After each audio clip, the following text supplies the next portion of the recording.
South கொரியான்னு பார்த்துட்டிங்கன்னா நிறைய consultant நம்ம இப்போ தான் ஃபஸ்ட் டைம் இதை பற்றி இந்தியில் பேசுகிறோம். அண்ட் இதை ஃபஸ்ட் டைம் நானுமே எக்ஸ்பெரிமெண்ட் பண்ணி லைக் என்னென்ன ஜாப் இருக்கும் எல்லாம் கொஞ்சம் டீட்டெயிலாம் கலெக்ட் பண்ணிட்டு வரதுக்கு கொஞ்சம் டைம் டிலே ஆச்சு. அண்ட் என்ன மாதிரி ப்ராசஸ் பண்ணுறாங்க எல்லாத்தையும் கேதர் பண்ணி நம்ம ஒரு கிளியர் ஐடியா கொடுக்கணுன்றதுக்காக தான் like I did some ground work.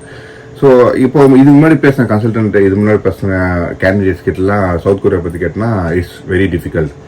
இந்தியாவிலேருந்து வீசா கிடைக்கிறது ரொம்ப கஷ்டம். ஸோ ஒர்க் பர்மிட் கிடைக்கிறது ரொம்ப கஷ்டம்ன்ற மாதிரி விஷயம் தான் கேள்விப்பட்டேன். சில பேருக்கு 4-5 தடவை ரிஜெக்ட் ஆயிருக்கு வீசா, விசிட் வீசா. ஸோ அவங்க விசிட் வீசா போயிட்டுனா ஒர்க் பர்மிட்டாக கன்வெர்ட் பண்ண ரொம்ப ஈஸின்ற மாதிரி சொல்லிட்டு இருந்தாங்க. ஸோ இதுவுமே வந்து ஆல்மோஸ்ட் சிமிலர் தான். உண்மை தான். இந்தியாவிலேருந்து சவுத் கொரியாவுக்கு அவ்வளோ ஈஸியாக வீசா கிடைக்காது.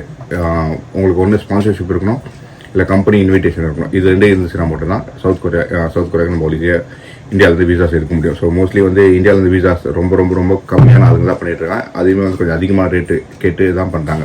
ஓகேங்களா?